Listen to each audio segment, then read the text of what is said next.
Greetings to everyone and welcome to the Christian Connections for International Health virtual conference. We'll be streaming live in a couple of minutes before the official start time to allow time for people to join. So we'll start in a few minutes. For now, we wait for more people to join us.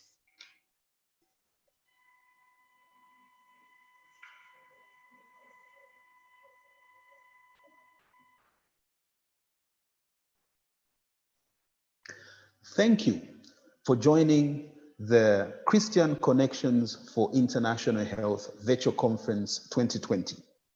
Our discussion today is on faith-based organization advocacy at national and subnational levels. As we speak about advocacy today, it is quite clear that as people of faith, we are called to be good Samaritans. But in addition to being called good Samaritans, we are also called to speak truth to power, to be the voice of the voiceless. If you are new to CCIH, it is an international network of approximately 115 Christian organizations and 15 partners, as well as a few hundred individual members. CCIH mission is to promote health and wholeness from a Christian perspective and provide opportunities for capacity building, network, sharing, best practices, and advocacy. This week of the conference is sponsored by the Bill and Melinda Gates Foundation and Eastern Mennonite University School of Nursing.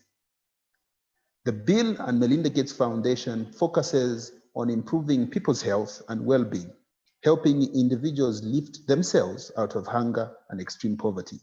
They also seek to ensure that all people, especially those with the fewest resources, can access the opportunities they need to succeed in school and life. The Eastern Mennonite University School of Nursing prepares students to develop a personal art of nursing, having a sense of the sacred in moments and places, and a profound sense of respect for all people. EMU nurses are trained to focus on the whole person, family, and the community in their nursing care. Together with CCIH, we would like to thank both organizations for their support in this conference. For those of you who are just joining us, welcome. And as far as the flow of the program today, please feel free to type questions into the chat to the side of the video on YouTube. In order to post a question, you need to be signed into Google. You do not need, you need to be signed into Google and have a YouTube channel, even if there are no videos on it. If that is a problem for you, you are also welcome to email questions to webinar@ccih.org and we'll get them that way. I'll repeat that. In order to post a question, you do need to be signed into Google and have a YouTube channel. And even if there are no videos on it, if there's a problem for you, you are welcome to email your questions to webinar@ccih.org and we'll get them that way. Please feel free to post your questions when you think of them, but we will hear the presentations first before opening it up to questions and answer. This webinar is being recorded and will be posted on the CCIH YouTube channel in a conference playlist. And you will find links to the recordings on the CCIH website at www.ccih.org. My name is Yoram Siame, and I'm going to be the moderator for this session. And I'm joined by a distinguished panelists, 3 distinguished panelists with very extensive experience in advocacy and work in changing the world for the better. The first person I will introduce is Jane Kishoyian, who is a registered nurse with a master's degree in public health. She works with the Christian Health Association of Kenya as program coordinator for RMNCH and has worked with the organization for the last 7 years. In this position, she is responsible for strategic leadership in RMNCH, which includes family planning, and is currently taking the lead in coordinating related programs supported by donors such as the Bill and Melinda Gates Foundation and Bread for the World. The second distinguished panelist is Dr. Milton Amayun. Dr. Amayun is a public health physician who, after working in several countries, he has managed programs in Asia, Africa, Europe, and the United States. Dr. Amayun returned to the Philippines in 2010. He now serves as the president of International Care Ministries Foundation, which I will continually refer to as ICM. ICM is a Christian development NGO focused on the ultra poor. Dr. Amayun served on the CCIH Board of Directors and was board president for several years before moving to Benin to work for USAID in 2010. He has a medical degree from the University of Philippines and is a Master of Public Health from Harvard. Last but not least, it is my pleasure to introduce Amanda Medlock, who leads policy and advocacy on global health for World Vision's government relations team. Ms. Medlock has led advocacy activities connecting leaders in Washington, D.C. to efforts at the country level through staff learning trips to the field and other events. Her passion for global health advocacy began through work on maternal and child health. She previously led global breastfeeding advocacy at 1000 Days, where she built strategic partnerships and campaigns with other NGOs, international organizations, including UN agencies. For those of you who has just joined us, welcome once again, and a small reminder to put your questions in the box to the right of the video or send them by email to webinar@ccih.org. I hope you will enjoy this session and I hope we can interact. To start the ball rolling, I will ask all our panelists, beginning with Jane, to share with us a short description of what your organization is and what your organization advocacy efforts are focused on. Jane?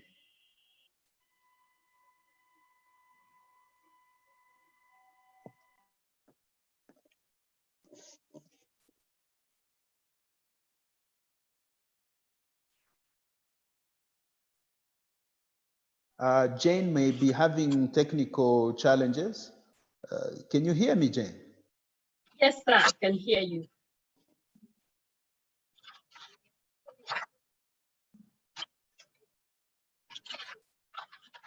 Thank you, Yoram, for that introduction.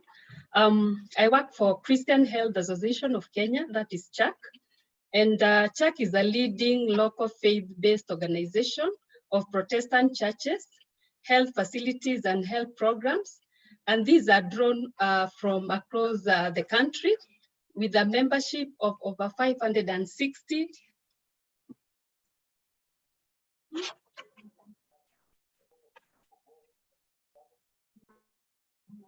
Can you hear me, please? Can you hear me? Yes, we can hear you. Great. Yeah, so the health programs are drawn across the country with a membership of more than 560. And these include health facilities, hospitals, health centers, dispensaries, community structures, and medical institutions. CHAK partners very closely with the national and county medical health and also development partners. And we also partner closely with faith-based organizations, NGOs, and private sector. And throughout the life of CHAK, CHAK has grown to be a leading voice of the faith-based organizations in Africa and also in Kenya. And we continue to play a leading role in leadership of the faith-based health committee. For instance, through this partnership, the faith-based organizations have been able to sign an MOU with the Council of Governors here in Kenya with the 47 counties. And just to mention about the Gates and Melinda Gates Foundation, they have really been of a lot of assistance to CHAK. They have funded us for a program that we implementing in 3 counties on advocacy using the religious leaders. We've brought the religious leaders to be champions in advocacy. Thank you so much. Thank you for that sharing. Milton. Yes, good Tell us morning, about. everyone. Thank you, Yoram. ICM is a Philippines-based, faith-based organization, and we focus on the ultra-poor. The ultra-poor are those who live on less than 50 cents per day. The extremely poor, as classified by the UN and the World Bank, live on $1.90 per day. And ICM has been working on this task of lifting the ultra-poor from poverty since 1992. Our main partners are churches and pastors, evangelical churches and pastors, who are located in the middle and southern parts of the Philippines. And these are the regions in Visayas and Mindanao. We have 1,200 communities that we are working in every year, and we have about 10,000 pastors in our database who work with us. Our principal strategy is through a program called Transform, which is basically a capacity building strategy to improve livelihood, improve health, and build social networks with the communities. We have 12 bases in different provinces of the Philippines and more than 30 branches supervised by those bases. Our principal strategy, as I mentioned, is partnering with local churches and the pastors who lead them and their congregations. Thank you very much. Last but not least, Amanda. Yes, thanks, Yoram. Hi, I am Amanda Medlock. I work for World Vision US. For World Vision, advocacy can look a little different in different parts of the world. So World Vision is an international faith-based humanitarian and development organization working in nearly 100 countries around the world. Each of those offices have their own advocacy priorities, but across the partnership, we do come together to work on international campaigns and all feed into advocacy strategies that can lift up the most vulnerable. We primarily focus on children's issues. So we work on things from child protection to health to education to emergencies like the current pandemic that we are facing globally. So a part of my job is really focused on the United States level advocacy, and I'm excited to be here. Thank you very much, Amanda. Sounds like among the three of you, there's a very big wealth of experience in advocacy. So we're just going to start off for you to share, and I'll start with Milton. Given that the ultra poor will have a lot of needs, which you can focus advocacy efforts on, how do you set which advocacy goal you are going to go for and what strategies you are going to use? Firstly, poverty reduction is the target of our advocacy efforts. And these are all connected together under the promotion of awareness and legislation around the Sustainable Development Goals.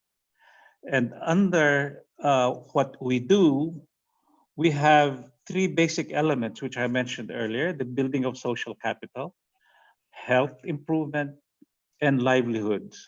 So we prioritize those areas and those efforts of advocacy that support the main areas of our work in the Philippines. So again, poverty reduction, health, livelihoods, and social capital. The other thing that I need to mention here is that when we do join coalitions, which is a basic strategy for advocacy, we make sure that we have a group of people we are joining with our strength as an organization.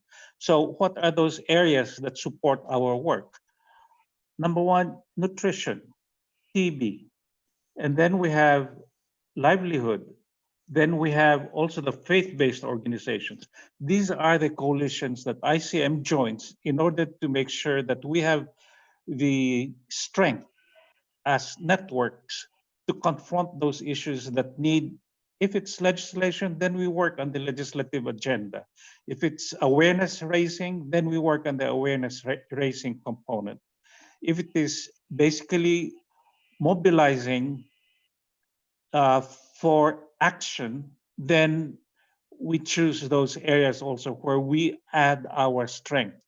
So we have to identify what are the technical and experiences, technical strengths and experiences that we have as an organization that will make the coalitions even stronger. And we offer what we can do to those other organizations and to those other networks to make sure that we are doing our job, and at the same time, we are adding strength to the issues that have to be addressed. One question that we have to ask ourselves is, if we have to choose an issue or a theme for advocacy, we have to ask the question, are we able to broaden the support for that particular issue or theme? Could there be a groundswell? Because it's very difficult if you are the lone voice. Sometimes you have to do that, but there are issues that help the ultra poor by joining other organizations that are also working towards lifting up the ultra poor. So those are some of the strategies that we have done at ICN. And some of the things that we have done include forums, letter writing, speaking at discussion groups, joining other organizations when legislative action is needed in Parliament. And at the same time, we have conventions where issues are tackled during those times. So those are examples of what we do at ICN. Thank you very much, Milton. It's good to know that one of the considerations is to actually know thyself, to choose advocacy goals and strategies which speak to your strengths. We now go to Amanda. Amanda, you are involved in an organization that is leading advocacy efforts globally. At any one time, you will be involved in multiple advocacy initiatives. So when different functionaries in countries or partners you work with want to do advocacy, what are some of the key considerations you guide them in choosing priorities for advocacy? Thanks, Yoram. I think that is one of the constant challenges for any advocate. If you care about helping the most vulnerable, there is a very long list of issues that you could work on. So choosing how to create priorities, I think, also ties into a lot of what Milton just spoke to, thinking through partnership and collective action. So much of what we do, especially here in Washington, D.C., is driven by collective plans within different coalitions. We see collaboration as crucial for success, but with that, things are constantly changing and it's important to be flexible. For example, this year has looked very different than I expected it to back in January when I was planning for advocacy priorities in the year. But at the same time, we're still focusing on all of the same overarching issues. Global health has a lot to work on. We'd love to see increased funding and also improved policies, and that's something that hasn't changed overall with the pandemic, but the way we look at advocating may have changed. So all that to say, there are a lot of things to consider when we're creating priorities, but I think the biggest thing is to think about what is the most crucial action that can be taken, and where are the opportunities that our voice would be impactful. So it is to be like Sans who say, like water, to follow the flow, to really respond to the conditions on the ground. Having said this, thank you, Amanda. I just want to welcome people who have joined our conversation from Cameroon, DRC, Kenya, Lesotho, Malawi, Tanzania, Uganda, the USA, and Zambia. Welcome. And this is a panel discussion we're having on faith and advocacy at national and local level. You've just found us, we've just gone through how different organizations can go about prioritizing advocacy. Now we go to CHAK. And CHAK, you said you've worked with religious leaders in advocacy, specifically family planning. Can you just enlighten us on why did you choose to work with religious leaders in an area, by the way, which is somewhat controversial when it comes to religious groups? Thank you, Yoram. Working with religious leaders is actually very, very interesting. And as you know, the religious leaders at times are viewed as hindrances or obstacles for family planning. But when I started working with the religious leaders, I realized that we only needed to bring them on board and give them the facts about family planning. And as you know, religious leaders are community members who are living with the community. And therefore they understand the cultural issues, the religious beliefs, the environmental factors that determine whether a woman takes up family planning method or not. And therefore, from that point of understanding, the religious leaders are empowered to be change agents in their community. And therefore, that is why we decided to bring them on board, give them the facts about family planning, and therefore change the way they think about family planning. And as you are aware also, religious leaders are very, very politically positioned in all our countries, and therefore they're able to reach out to the government and decision makers and make them actually realize the needs of the community. And so there's that influence that they bring on board when it comes to family planning.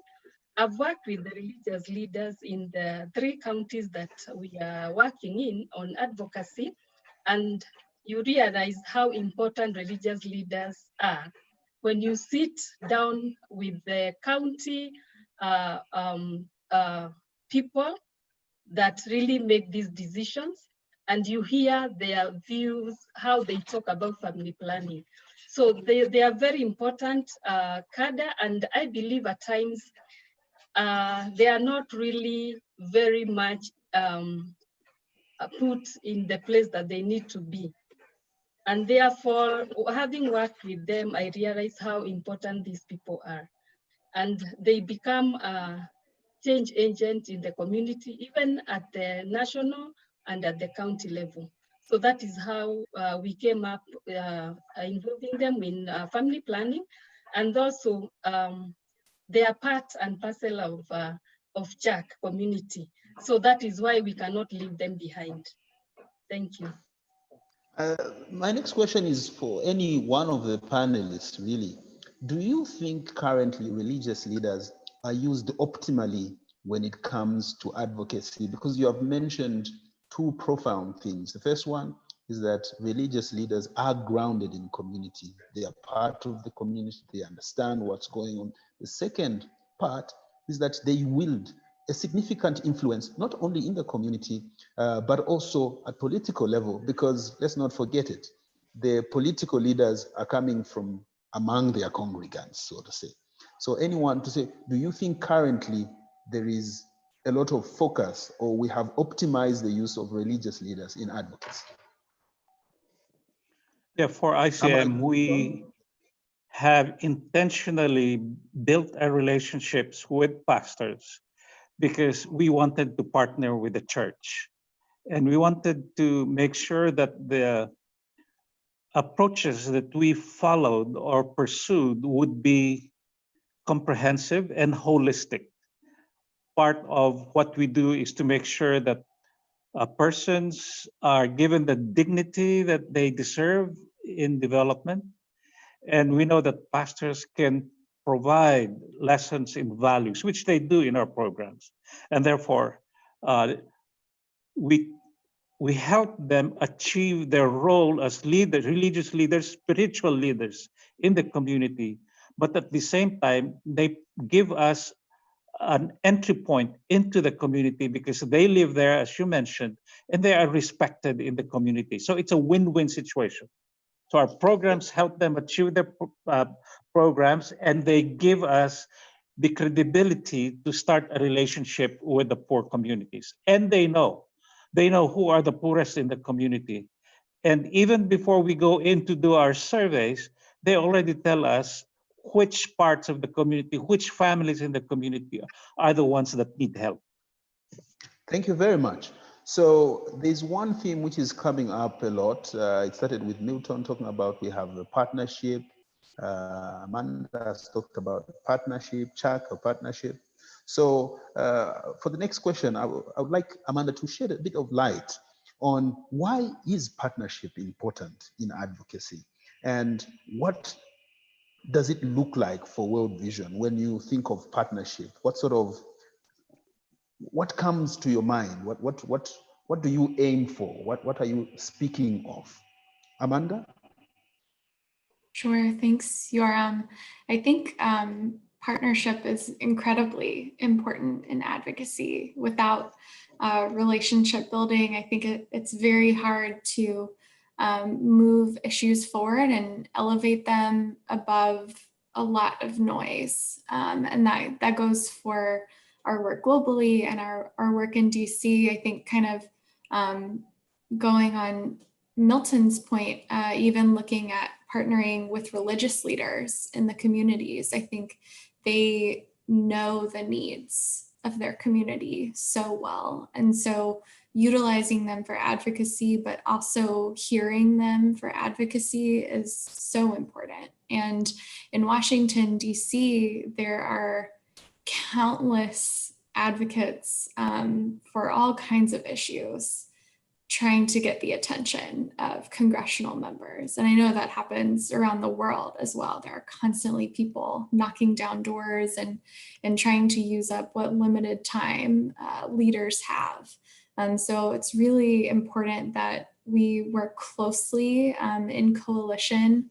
One example of that, World Vision works in the Maternal, Newborn, and Child Health Roundtable here in Washington, DC. And it's been a really great way to show that there is broad support for this issue and get the attention of members of Congress to continue prioritizing ending preventable maternal and child deaths around the world. That the United States has been a leader on this issue, and it's important that we continue to be by showing that broad support, whether it's from like-minded faith-based organizations or kind of the more unusual suspects, really helps elevate the issue and show leaders that they should prioritize it.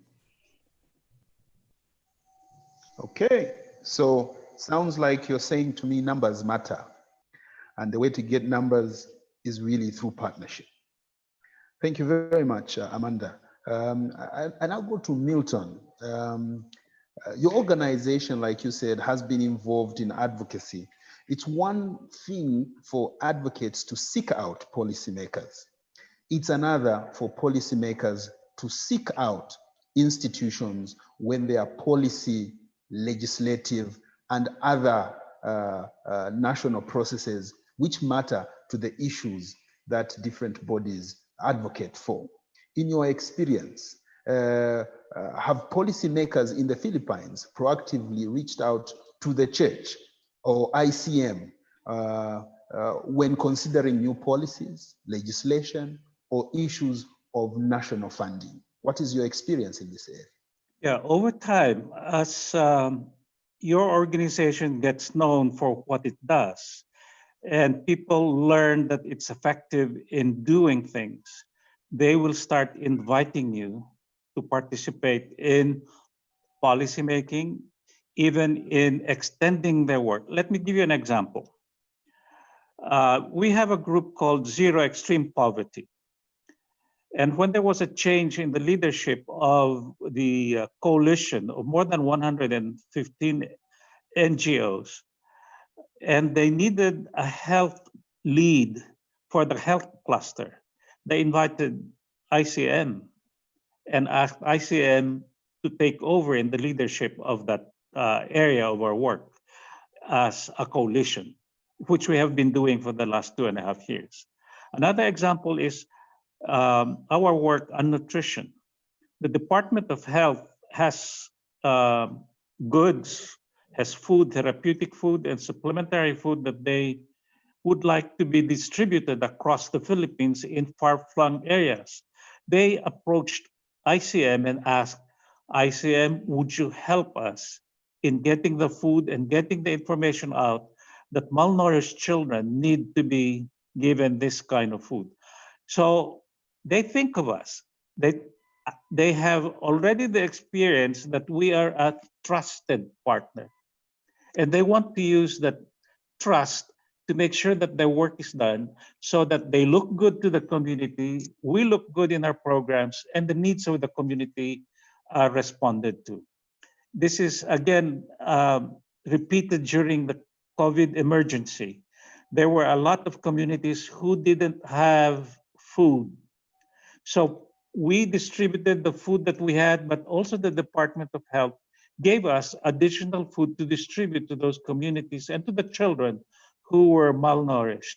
So it's not just in the policymaking side, it's also in supporting the work that we are doing, that the government has been a very big partner for us because they had the goods, we had the networks, the communities were in need, and there was an emergency. All of us looked good, and there was a faith-based component in there, which, in fact, thing that we can say, thank God, because the Lord answered the prayers of the poor. Thank you. Milton, just on the subject of policymakers inviting different organizations involved in advocacy, particularly from the faith groups, what do you think if an organization, a faith-based organization, is struggling and doesn't get invited and wants to get to the point where instead of always kicking down the door, they are actually invited into the room and seen as legitimate voices on an issue? What are some of the 2 top issues you think they should do in order to get there? I would give 3 principles to follow. Number 1, make sure that you have the technical strength to contribute to the discussion.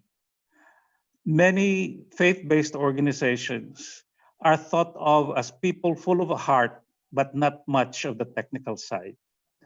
So we have the heart, but we have to show that we have also the technical strengths to contribute to the discussion. Otherwise, you don't get invited again.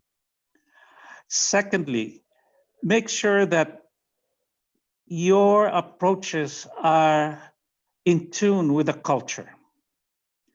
In the Philippines, it's not too much of an adversarial relationship where people attack each other's positions, but we try to learn how to maneuver and make sure that all the opinions are on the table, and then we make a consensus as to what the next step should be. And let's say, for example, on TB, when there's discussion in Parliament regarding TB, the Philippine Coalition of Advocates Against Tuberculosis invites ICM to participate in the delegation during those times when Parliament discusses tuberculosis. So our technical strength is offered at the table, and then our networks. We have to show that we are able to do something about the problem if the policy is approved or if the law is passed. And the third thing that I would like to offer here is that the passing of an ordinance, of a law, should not be the end of our advocacy. It is even more important to make sure that those laws, ordinances, and executive orders are complied with.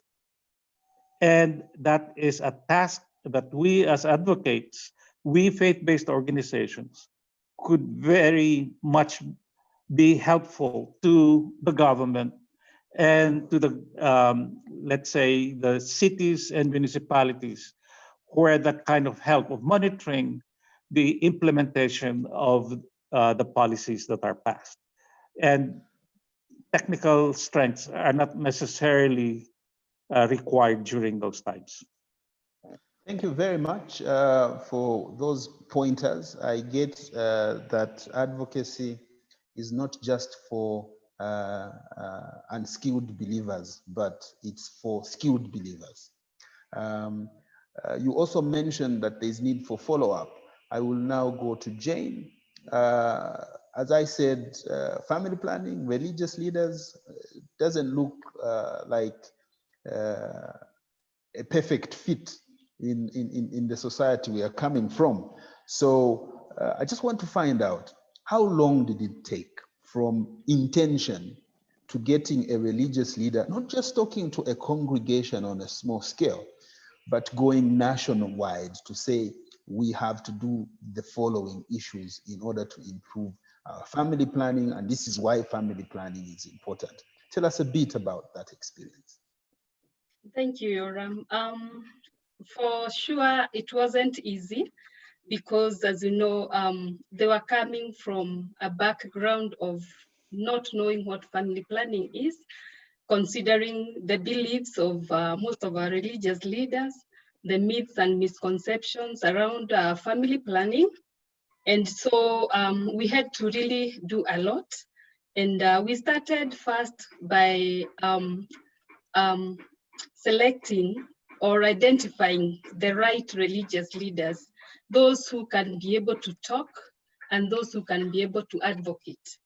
And this platform is quite different from what they are used to. And therefore we had a lot to do to make sure that they are able to advocate. And so the first thing was also to empower them through trainings. We took them through advocacy training with the help of CCIH. And so this training took a whole 1 week, and then it was followed up at their various communities and governments. And therefore, after this training, we had actually, it wasn't easy for them to start advocating. After getting the skills, then they had to do what we call the internal buy-in, because we couldn't train so many of them. So the ones that we trained had to get a buy-in from their superiors to be able to talk about the family planning. And therefore, after that, they were able to disseminate this information to their superiors. And they were actually given a go-ahead now to talk about family planning from the point of understanding. And so it really took almost a whole year before we were actually there. And therefore, because it is not easy for for religious leaders even to talk in the social media, to talk in live radio shows where they are asked quite difficult questions about family planning and religion. So we really had to sharpen their skills and ensure that the internal advocacy, amongst the churches and the church members was done, so that as the religious leader talks about family planning in the radio or on the TV, they actually understand where they are coming from. So it was not easy, but we have seen fruits of that because they are now able to talk on social medias. They are able to talk to the government about family planning. And actually some of them are in technical working groups, even for the young people. They have been put there as people that can talk about family planning and also reach out to the bigger audience on family planning. So it was not easy, but it is easy when it is done. So let us all make sure that we include these religious leaders so that they also understand the issues of family planning. And therefore, when they understand, they become better champions of family planning. Thank you. Thank you very much. Listening to you, I get a theme of careful pre-selection, empowerment, persistence, the long-term view that it won't happen overnight. But also you talked about fruits, that because of this, you are able to realize the fruits of your labor. I would like to start with Amanda. And this question is coming in online. It's coming from Dr. Yu, Doug. And the question is, each one of you, can you share your favorite crisp, short example of an advocacy success which you have been part of? So we're talking about fruits now. And would like to start with Amanda, followed by Milton, and then Jane, to tell us just a bit about some of the successes you have been part of in terms of advocacy. Amanda? Great, thanks, Yoram. I think one of my favorite successes has really been around funding for international help. So a big part of our advocacy is driven by the funding cycles of the US government and ensuring that foreign aid continues to be a priority despite being less than 1% of the United States spending. So last year was the replenishment cycle for the Global Fund to fight HIV/AIDS, tuberculosis, and malaria, which was calling on the United States to increase their commitment to ending these three epidemics. And through a lot of partnership, quite a few meetings and talking, we were able to get the funding. Yeah, okay. I would like that sounds to add like some fruit. Yeah, I would like to add our experience. The most recent one has been legislation in Congress regarding donations. And we started convening our network called Philippine Coalition of Advocates for Nutrition Security. We wanted to make sure that the donations did not include baby formula to protect breastfeeding.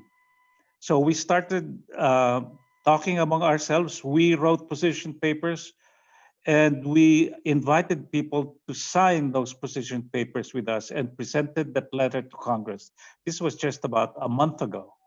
And so there's going to be some changes to the legislation on donations for COVID response. Another example that I would like to mention here is that at one point, there was discussion on TB, how hospitals and health workers were going to treat TB. And those of us within the Philippine Coalition Against Tuberculosis thought that many provisions in the law were too punitive, and if applied to our situation in the Philippines, it would become counterproductive, because then those potential allies in reducing TB transmission in the Philippines would go to jail or become disillusioned and would not be involved anymore in TB treatment. So we attended meetings, we made our positions clear in Congress, and there were changes made to soften, not entirely eliminate, but to reduce the punitive character of that legislation that we're working on. Thank you very much. Before Jane comes on, I just want to speak to everyone who is on the call that we are open for questions. A reminder to put your questions in the box to the right of video or send them by email to webinar@ccih.org. We have a few questions which have come in, and the one being answered by the panelists right now came in as a question online. So we go to Jane. Short, crisp, what is an example of an advocacy win or success which you have had in your advocacy efforts? Thank you very much. I think the interesting one is when I work with the religious leaders to government offices, and they are talking about family planning. You know, how the counties need to allocate more funding for family planning, how the policies need to be changed to accommodate even the young people. And so when I see them, you know, taking this forward, I really feel very happy. And at the community level, I also see them doing quite a lot. And when I see faith-based health facilities actually giving more services to the community. And one incident that happened in one of our counties that we were working in, there was this politician who was actually giving out money to those women who were pregnant. And the politician was telling people to give birth, continue giving birth. And one of the religious leaders actually had a sitting with the person, and he actually gave him the facts about family planning. It's not about, you know, just giving birth, but it is giving birth to children that one is able to cater for. And therefore, this was very interesting because we actually saw after that things really changed, and he was actually recruited to to be an advocate for family planning. So when I see religious leaders standing up for family planning, it really makes me happy to know that this is about the life of the mothers. This is about the life of a family, and therefore, and as change agents, even at the community, I feel that our religious leaders are doing quite good work. Thank you. Thank you very much. There is a question coming in from Adrian Allison, who wants to know, very short, what are some examples from your work of instances where you have been met with challenges? So we'll start with Milton, Amanda, and then Jane. What examples where you've done advocacy and it's really hit a hard rock and can't, you know, go according to what you plan? Just a short example so that people know that advocacy is not just roses and fruits, but there are some difficult moments in an advocate's life. Yeah, let me begin our experience. We recently had an experience regarding GMO, genetically modified food. Some members of our network wanted to promote non-GMO food, but some of our members believe that it could be a big help in solving nutrition problems in places where there is not enough food. So the biggest obstacle usually is when you cannot reach a consensus and you cannot promote your position as one coalition or one network because there is no consensus, there's no unity, there is no goal that everybody can embrace. And for me, that's very difficult because if you are divided within the house, nobody will listen to you because you cannot speak on behalf of the network because numbers are our strength. And so when we don't speak because we don't want to offend those who do not agree with our position, then you cannot say so many hundreds of organizations believe in this position, then you don't have that strength of numbers. That's very difficult. So a house divided. Amanda? Thanks, Yoram. I'll try to keep this brief. I think one of the biggest challenges to advocacy everywhere, and particularly in Washington, D.C., is in turnover of leadership. Especially here in the Capitol, we can see very big changes in attitudes towards our issues every 4 years. And so one of the key strategies for us to keep this from being a big setback for global health is to make sure that we are building up the issues and showing that they are bipartisan, and no matter your political beliefs, your religious beliefs, it's critical that we continue to build up global health. Thank you very much. Jane? Thank you, Yoram. I think our biggest challenge when doing the advocacy is that from the religious leaders, at times you train them, but they don't get the support from their church and also from their families or the community. Because at times they will ask them, have you now become an advocate of family planning instead of being an advocate of the word of God? So there are some who will actually drop because of that, and but some will persist and carry on. So that has really hit us in one way or another. But the beauty of it is that the trained religious leaders also train others. So from that, then we are able to get more religious leaders coming on board. Thank you. Thank you very much. We are getting closer to the last 5 to 6 minutes of our panel discussion, and we would like to use this time to really get the benefit of your experience. In your experience as advocates, what are some of the greatest lessons you would like to share with organizations, both faith-based and non-faith-based, about faith-based organizations working advocacy? We'll start with Amanda, then we'll end with Jane. Amanda? Sure, thanks, Yoram. I think it's so important, and I believe Dr. Milton said this earlier, but to make sure that you are playing the long game and looking beyond what are those easy, small, quick wins.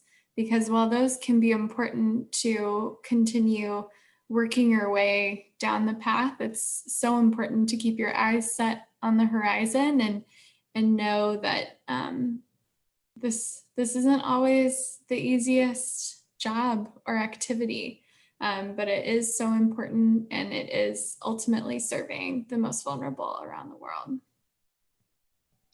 So the idea of small but steady wins, which tell you that eventually you are going to achieve the bigger picture. Thank you very much. Yes, Dr. Amayun. Yeah, I would just like to share a couple of lessons learned. Number one is there will be times when you feel as if your work is not getting any traction. But if you do believe that you are right, at some point the science will come out.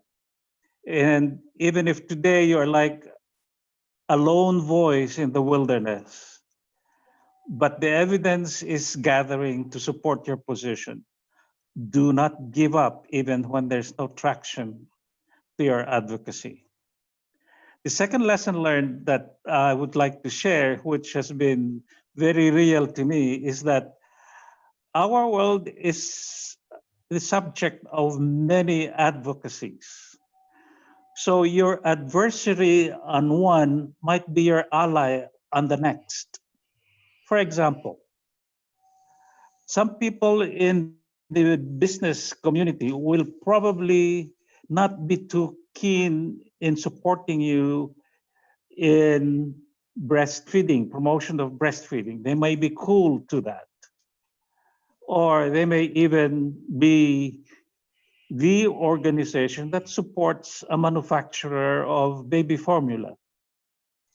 But then the next advocacy that you might support is anti-corruption or good governance. And you will find some of your adversaries on the issue of baby formula to be your allies in the good governance advocacy. So my experience is that there are no permanent enemies and no permanent allies in advocacy. There are times when we come together with people we have clashed with in the past, but whose strengths could be supportive of your next issue. So let's keep ethical in our approaches. Let's make sure that we do not engage in personal attacks and name calling, and we make sure that the professional remain professional and that we could still be friends even if we disagree. Okay, some civility in advocacy, because today's opposing group might be tomorrow's ally. That's a very interesting take. Jane? Thank you, Yoram. I think what I've learned is that advocacy is a long process. It's not something that will yield fruits immediately. And therefore, that perseverance, resilience, and knowing what you want really matters. And therefore, you should not expect results tomorrow, like tomorrow. It's quite a long process, and therefore it needs a lot of inputs, it needs a lot of time, and it needs a lot of support also, not only from your organization, but from across the board. So, so that at the end of it, you realize your goals. And also another important thing is that in advocacy, you can't work alone as an organization. You need more so the Ministry of Health and other ministries that for you to achieve. So it's not something that you can do alone. And also just to echo what others have said is that in advocacy, you actually need the right people. So if you get the wrong people, then you'll not make it. You'll not achieve what you wanted to achieve, because they may go out to advocate other things other than what you really purpose to advocate. Thank you. Okay, thank you very much. There is a question from Dr. Dan O'Neill, who would like to know the role of monitoring, evaluation, and learning. How do you use monitoring, evaluation, and learning to that there is knowledge stewardship within your organization? So the idea that today Dr. Amayun is involved in advocacy, and tomorrow he is going to exit, maybe to do other things, but that within the organization, the knowledge generated is shared and maintained in relation to advocacy. What are some of the strategies that your organizations use to ensure institutional memory for advocacy? Anyone can go first. Let me begin by saying measuring the results of advocacy is difficult. And if you have goals related to the passage of a law or an ordinance, the lawmakers are often very fickle, or they drag their feet. So even if you say, our goal is to have this ordinance or this law passed within the next 12 months, there is never a sure thing about it. Like, for example, I'll just give you an example. We had several things that we were working on just before COVID. what would be the position of the Philippines in UNCTAD 2 years from now. So the work that we were working on pre-COVID, I read them again after COVID, and I said, this is very pre-COVID, and many of the things we had decided on were irrelevant and even funny, at least to me. Yeah. So the question about monitoring and evaluation, it is not a hard and fast rule to say, this is what we are going to do, this is what we will measure. But I think over time and over years, the way relationships evolve can show you that you have been effective, because people then, just like the experience that we had regarding food, supplementary food and therapeutic food from the Department of Health in the Philippines being offered to us, it was proof that we had developed a good relationship with them and that they trusted us and that they were giving us assets that we could use for our work. For me, that would be an indicator, basically, that our relationship building and advocacy with them has been effective. Thank you.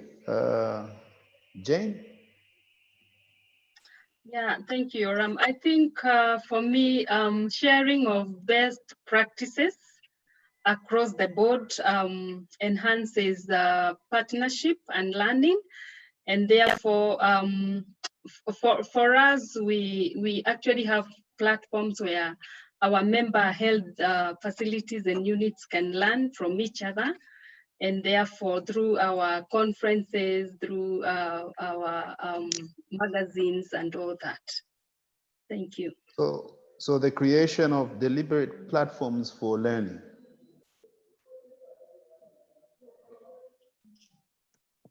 Amanda.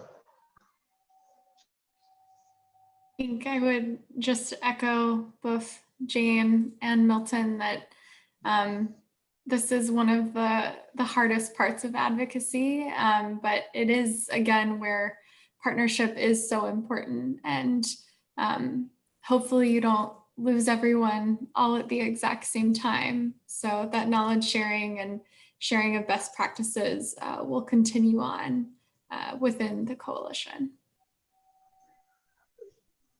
My next question, again, starting with Dr. Milton.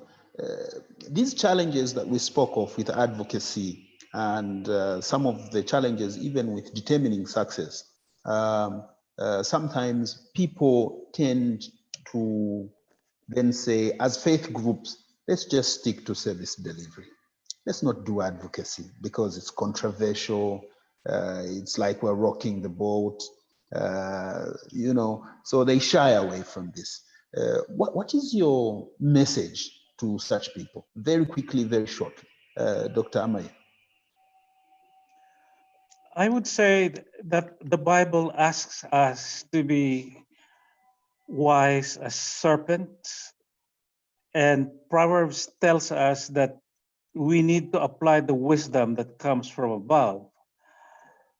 And I think as Christian organizations and as Christian leaders, it behooves us to make sure that our values bathe our decisions and that we can contribute those things that we know of to improve society.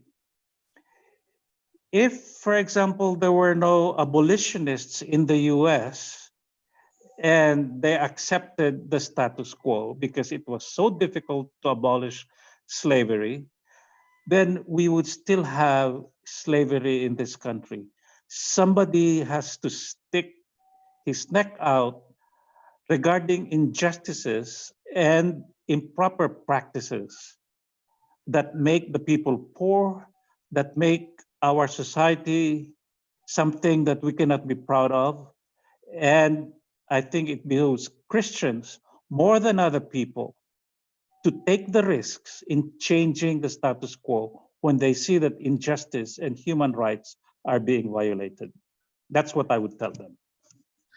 Thank you very much. Once more, I would like to thank the three distinguished panelists, Dr. Milton, Amayun, Jane, Kishoyian, and Amanda Medley, for being part of this very important session on advocacy. And to everyone who tuned in, we hope you have enjoyed this session.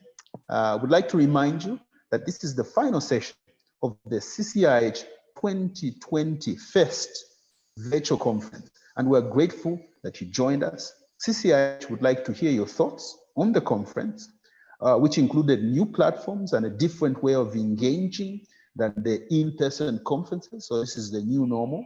CCIH will be following up to get your opinions on how it all went. Please give them your feedback. Thank you once more. And as we end today's session, let us close in prayer. Let us pray. Our God and Father, we thank you for the gift of technology. We thank you for the gift of knowledge. We thank you for the opportunity to learn. We also want to thank you for the people who have made this conference and this session possible. We thank you for the giftedness and the efforts of the CCIH team and their partners who have made it possible for this exchange of information and knowledge to take place. God, as we end the 2020 CCIH conference, we are confident that you have been with us, but more importantly, we are grateful that you have given us opportunities to exchange knowledge and experiences which will reinvigorate our efforts to make this world a better place. We pray all this with thanksgiving in our hearts. Amen. Amen. Thank you very much, and see you next year on CCIH 2021. Thank you.